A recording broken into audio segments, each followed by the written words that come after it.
आज दशलक्षण पर्व का छठवां दिन है। 5 गए,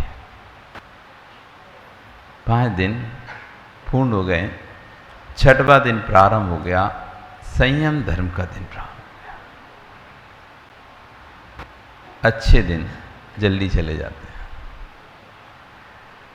अच्छे दिन शीघ्र व्यतीत होते हैं और कष्टों का एक एक मिनट भी एक एक दिन के बराबर लगता है। संकट का, कष्ट का, दुख का एक एक दिन भी एक एक मिनट भी एक एक दिन के समान व्यतीत होता है। सुख के, संयम के दिन शीघ्रता से व्यतीत हो जाते हैं। अखंड ध्रुव भगवान आत्मा को समझने का, जानने का कोई मार्ग है, उसका नाम है संयम। आचार्य भगवान कहते हैं असंयम के जिस दिन असमंजस के दिन है। असंयम के दिन असमंजस के दिन है। क्या करूं क्या नहीं करूं। जब तक जीवन में संयम नहीं आता, व्यक्ति असंयम में जीता है, तब तक असमंजस में जीता है। कंफ्यूजन रहता है उसे, क्या करना चाहिए। लेकिन जब जीवन में संयम आ जाता है, असमंजस खत्म, निर्णय प्रारंभ हो जाता है। पशु वृत्ति, पशु जीवन ही तो जी रहे हैं। जीवन में मनुष्य कौन सा संयम आ रहा है। सुबह उठते हैं, काम पर चले जाते हैं, शाम को लौटते हैं, अपने घर पर सो जाते हैं, खाते हैं, पीते हैं, भोगते हैं और सो जाते हैं। इस पशु वृत्ति और आप में अंतर कहां पर है। सेम तो चल रहा है। यदि कोई अंतर था तो संयम ही अंतर दिला रहा था। कोई अंतर भेद करना था, पशु ये मनुष्य है और ये तिरंच है, इसमें कोई भेद करने वाला था तो वो था संयम। पशु संयमित जीवन नहीं जीते हैं, मनुष्य संयम जीवन जी सकता है। पशु संयमित जीवन नहीं जीते हैं, मनुष्य संयमित जीवन जी सकता है। इसलिए आचार्य भगवान कह रहे हैं असंयम के दिन, असमंजस के दिन। जीवन में जिस दिन आप संयम धारण कर लोगे, उस दिन आपका असमंजस खत्म हो जाएगा। इस आज आचार्य भगवान कह रहे हैं हृदय को टटोल कर बैठना, मन को साफ करके बैठना, इस कलयुग में आने का सौभाग्य प्राप्त हुआ है। उसका कोई कारण है, उसका नाम है असंयम। यदि संयमित जीवन जिया होता तो इस आज पंचम काल में आना ही नहीं पड़ता। इस पंचम काल में जन्म लेना ही नहीं पड़ता। पंचम काल ये जो है, इस बात को चीख चीख कर कह रहा है कि हमने जीवन में संयम का पालन नहीं किया। क्योंकि संयम पालन करने वाला जीव मनुष्य बनता ही नहीं है। संयम पालन करने वाला जीव देव बनता है। तो मनुष्य बने हो, पंचम काल के बने हो, इसका मतलब है कि असंयमित जीवन जिए। तो कह रहे हैं कि जब तत्व की बात प्रारंभ होती है, तब हर जीव शांत सा हो जाता है, और जब विषय कसाई बात प्रारंभ होती है तो हलचल मच जाती है। ध्रुव सत्य है, जामन पड़ेगा तो दूध जमेगा ही जमेगा। जब दूध में जामन पड़ता है तो दूध जमता ही जमता है, और जब दूध में खटाई पड़ती है तो दूध फटता ही फटता है।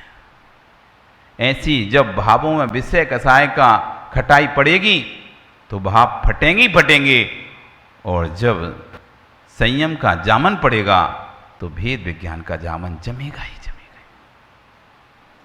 आज मिल लो, आज संयम के दिन मिल लो उस राजा सैनिक से।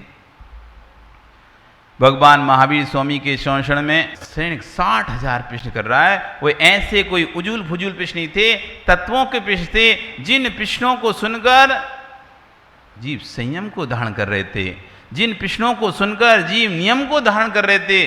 पूछना चाहिए तो ऐसे प्रश्न पूछो, हे स्वामी, यदि कोई 1 महीने रात्रि भोजन त्याग करता है, उसे कितने दिन के रात्रि भोजन त्याग का फल मिलता है। तो आचार्य भगवान कह रहे हैं संयमी के पास जाने के भाव नहीं होते, समझ लेना घोर मिथ्यात्व है। संयम लेने के भाव ना हो, यहाँ तक तो सम्यक तो सुरक्षित है, जिसके संयमी के पास जाने की भावना है उसका सम्यक भी सुरक्षित नहीं। जिस जीव ने दुर्गति का बंद कर लिया है, जिसने नरक त्रिंश मनुष्य आयु को बंद कर लिया है, ऐसा जीव मुनिराज के हाथ पर ग्रास नहीं रख सकता। ऐसा जीव सम्य शिखर की यात्रा नहीं कर सकता, गुरु को दान नहीं दे सकता। हे सैनिक, प्राणी इंद्रियेषु निवृत्ति, प्राणी इंद्रियेषु अशुभ प्रवृत्ति निवृत्ति संयमा। प्राणी और इंद्रियों के विषय में अशुभ प्रवृत्ति के त्याग का नाम संयम है। दो प्रकार का संयम होता है, एक इंद्रिय संयम, दूसरा प्राणी संयम। 5 इंद्रियां होती हैं। कौन कौन सी होती 5 इंद्रियां? स्पर्शन, रचना, घ्राण, चक्षु, कर्ण। कौन कौन सी होती बात को बोलो, याद है? नहीं पता ना? चिन्ह में बताओ। 5 होती। कौन कौन सी? पापा से पूछ लो। कौन कौन सी होती हैं? पाठशाला पढ़े? नहीं पढ़े ना? बहुत पाप लगेगा बेटा तेरे पापा को, तुझे पाठशाला नहीं पढ़ाया। बड़े बड़े कॉलेजों में तो घुमाया, बड़े बड़े स्कूलों में घुमाया, बाहर पढ़ाया, यहाँ पढ़ाया, वहाँ पढ़ाया, लेकिन जो माता पिता बच्चों को धर्म की शिक्षा नहीं दे रहे ना, विश्वास रखना उनका बुढ़ापा नियम से दुर्गति होगा। ये धर्म ही एक ऐसी है जो अंदर में दया पैदा करता है बच्चे के। ये धर्म है जो धर्म की स्थान है, जहाँ पर धर्म की शिक्षाएं जाती है, वहाँ अंदर में दया भरी जाती है। बेटा नहीं, किसी को सताना नहीं, किसी को मारना नहीं, उससे पाप लगता है। जीव की दया करना, अपने बड़े बुजुर्गों को नहीं सताना, माता पिता की सेवा करना, ये पाठशाला में सिखाया जाता है। और तुमने अपने पाठशाला में बच्चों को भेजा नहीं है, तो उनके अंदर आपके प्रति किंचित मात्र भी दया नहीं आएगी। जब आप बुढ़ापे में भी तड़प ही रहोगे ना, वो कह रहे हैं अब हमका तो ऑफिस का टाइम है, हम तो ऑफिस जा रहे हैं, अब हम बाद में आके देखेंगे, अब जब शाम को आएंगे तब ले जाएंगे डॉक्टर के पास, अभी ऑफिस का समय है। तुम्हारी पीड़ा का किंचित भी उनके लिए बोध नहीं होगा। इसलिए अपने बच्चों को पाठशाला जरूर भेजना चाहिए, ये धर्म शिक्षाएं जरूर देना चाहिए। धर्म शिक्षाएं बहुत आवश्यक हैं। 5 इंद्रियां होती हैं। स्पर्शन इंद्रिय, जिसको शरीर बोलते हैं, इसको कहते हैं स्पर्शन इंद्रिय। रसना, जिसे टंक जीभ बोलते हैं, ये रसना इंद्रिय है। ये नॉइस, ये घ्राण इंद्रिय है। ये आई चक्षु इंद्रिय है। और जो ईयर है ये कर्ण इंद्रिय है। 5 इंद्रियां हैं। इन 5 इंद्रियों पर नियंत्रण करना, और मन एक है क्या? मन। इन 5 इंद्रियों मन पर नियंत्रण करना, इन 6 पर नियंत्रण करना, अपनी कंट्रोल में रखना, ये इंद्रिय संयम है। 6 काय के जीव होते हैं।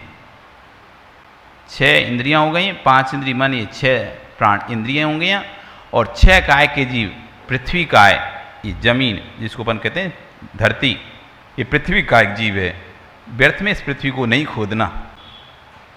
पृथ्वी काय, जल काय, अग्नि काय, वायु काय, वनस्पति काय और त्रस काय, ये 6 काय हैं। 6 प्रकार के शरीर हैं। काय मतलब होता है शरीर, काय मतलब क्या होता है? शरीर। 6 प्रकार का शरीर, पृथ्वी, जल, अग्नि, वायु, वनस्पति, और ये औदारिक शरीर जिसे त्रस शरीर कहते हैं। 2 इंद्रिय, 3 इंद्रिय, 4 इंद्रिय, 5 इंद्रिय, इसके अंतर्गत सारे आ जाते हैं। तो त्रस काय, ऐसे 6 काय के जीवों की रक्षा करना, ये है प्राणी संयम।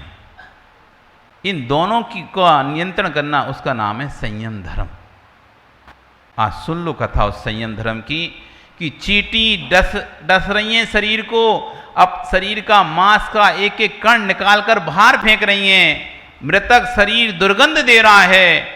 तब भी वे मुनिराज अपनी ज्ञान इंद्रिय को विचलित नहीं कर रहे।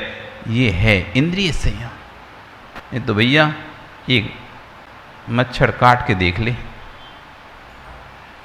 ओह क्या नाम रहे सब, एक मच्छर काट के देख ले, बता उस मच्छर की तुम क्या हालत करोगे? उसने तो एक खून पिया, एक बूंद खून पिया था बस रे सब, तुमने उसको मार ही डाला। एक मच्छर मात्र शरीर पर बैठ जाए, सुनील, एक मच्छर बैठ जाए शरीर पर, कितना पिएगा खून? ओ पंकज, कितना खून पी लेगा तुम्हारा? क्या ही बिगड़ जाएगा? इतने मोटे शरीर में एक बूंद खून चला भी जाए तो क्या ही बिगड़ जाएगा। लेकिन तुम्हारा मोटा हाथ उस पर पड़ गया तो बताओ भाई उसका क्या हो जाएगा। राकेश, एक मच्छर जैसी काटता है ना तो ऐसा जी हाथ है ना, जैसे किसी पे लफड़ मारते ना, ऐसे चमाटा, ऐसे सीधे ऐसे जाता है, ऐसे जाता है। वो भगाने भी गया ना तो जोर से ऐसे ऐसे, एक बूंद खून में प्राण ले लेते हो आप, प्राण। जानकर नहीं मार रहे उसे, लेकिन उसने खून पिया है ना, गलती की। जानकर क्या मार रहे हैं? ऐसे थोड़ी ना कि उड़ रहा था और हम ऐसे ऐसे मार रहे हैं, हम थोड़ी ना मारे, उसने गलती की। वो काहे को हमारी बॉडी पे आके बैठा? क्यों खून पिया? अब पिया है तो भुगतना पड़ेगा। खून का बदला खून से। ईंट का जवाब पत्थर से देते ना, तो खून का बदला खून। एक बूंद खून पिया, तुमने उसका सारा खून निकाल दिया। धन्य भीमराज, जहां चींटियां शरीर में से मांस के कण निकाल रही हैं, तब भी स्थिर खड़े हुए हैं। मृतक शरीर पड़ा हुआ है। अभी एक दिन 2 दिन अभी यहां पर जीना ऊपर चढ़ते ना, आहार के लिए जहां जाते हैं, कुछ वहां कोई पक्षी मरा पड़ा होगा, भयंकर दुर्गंध आई, नाक सुकुड़ भाग रहे, और जिनके गले में ही मृतक सर पड़ा हो, कितनी दुर्गंध सहन कर रहे होंगे, तब भी डिग नहीं रहे। ये है इंद्रिय संयम। क्यों नहीं डिग रहे? मेरे हिलने से जीवों को कष्ट हो जाएगा। ये है प्राणी संयम, ये है संयम धर्म। हमको तो आसान लगता है संयम, नियम ले लो बस हो गया संयम, नियम ले लो हो गया संयम। ये नहीं है नियम ले लो संयम। इंद्रियों पर नियंत्रण करना, इसका नाम संयम है। मेरे द्वारा किसी जीव को कष्ट ना हो जाए, ऐसी प्रवृत्ति करना, उसका नाम है संयम। एक वो हैं जो संयम धर्म का पालन कर रहे हैं कि मेरे द्वारा इन चींटियों को भी कष्ट नहीं हो जाए, और एक बेअभागे जीव हैं जो जैन होकर भी जैन कुलकुला जा रहे हैं, ऐसी होटलों में खाना खा रहे हैं जहां पर सामने सामने दिखाई हुआ है चिकन मिलता है, बिरयानी मिलती है। ओ भाई तुम ले भैया वेज वाली ले आना, हम नॉन वेज नहीं खाते इसलिए तुम वेज वाली बिरयानी लेके आना, नॉन वेज वाली। मतलब क्या ही तुम्हारा धर्म है? क्या धर्म है? क्या अहिंसक हो ना? आपको अहिंसक वहां पर ही बैठने में अपने आप को गर्व महसूस होता है कि हम अहिंसक है। देखो मांसाहारी यार होटल पे ही बैठ कर आप कह रहे हैं हम अहिंसक हैं। थोड़ा सा भी शर्म नहीं आती अपनी कुलकुला जाने में? होटल में खाते तो खा लो, इनका इतना तो विवेक रखो, कौन सी होटल में बैठ के खाऊं? मिल लो यशोधर्मराज से। राजा सैनिक ने 500 शिकारी कुत्ते छोड़ दिए। वे शिकारी कुत्ते शिष्य बनकर बैठ गए। शांति नहीं मिली सैनिक को। एक मरा सर्प था, उनके गले में डालकर निकल गया। इधर मुइराज क्या विचार कर रहे हैं? धीरेण विमर्दब्बम निधीरेण भी अवस्मरिदब्बम यदि दौर्णवी मरिदब्बम बरम धीरेण तेण मरिदब्बम। जब धीर की मृत्यु होगी, अधीर की भी मृत्यु होगी। चाहे तुम रो तब भी यमराज तुमको लेके जाएगा, चाहे तुम मुस्कुराओ तब भी यमराज तुम्हें लेके जाएगा। ऐसा मत समझना कि उसके अंदर काल क्षेपो न कर्तव्यम आयु क्षीणे दिने दिने यमस्य करुणा नास्ति।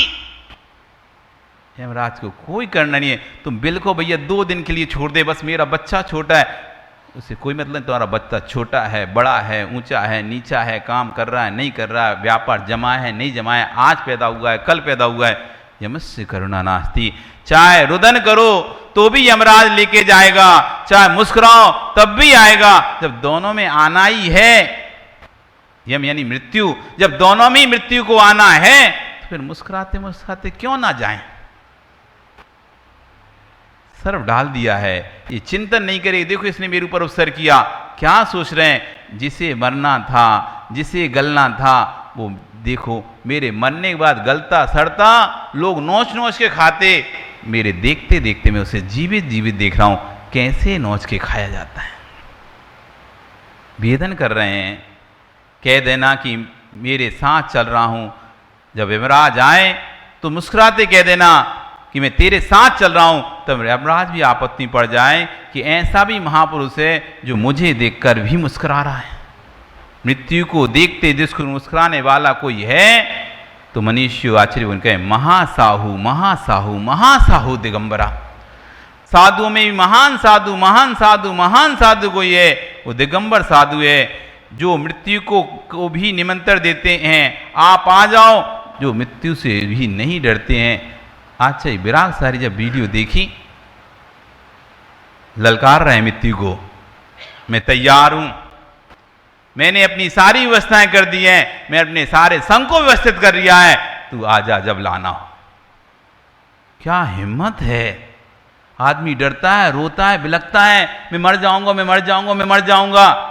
वीडियो बना रहे हैं, अब मृत्यु का भरोसा नहीं है, इस जीवन का भरोसा नहीं है, कभी भी यमराज इन प्राणों को लेके जा सकता है, उससे पहले मैं अपनी संघ की सारी व्यवस्था कर देता हूं। जो मृत्यु को भी निमंत्रण देते हैं उनका मरण नहीं होता, उनका समाधि मरण होता है। ये संयम का महत्व है। संयम बनने, यथार्थ में साधु बनने का कोई उद्देश्य है ना, तो मृत्यु को हंसते हंसते गले लगाना ही है, रोते रोते नहीं, इतना मात्र साधु बनने का उद्देश्य है। रोते रोते दुनिया मर गया, पर हंसते हंसते जो मरता है उसकी मृत्यु नहीं होती, उसका समाधि मरण होता है। आशीर्वाद समझ लो, हंसने मत लगना। संयमित रहना, जीवन में संयम का धारण करना। सैनिक ने डाल दिया, सर्प गले में चींटियां खा रही हैं, तब भी अपने आप को नहीं डिगा रहे, यह है उत्तम संयम धर्म।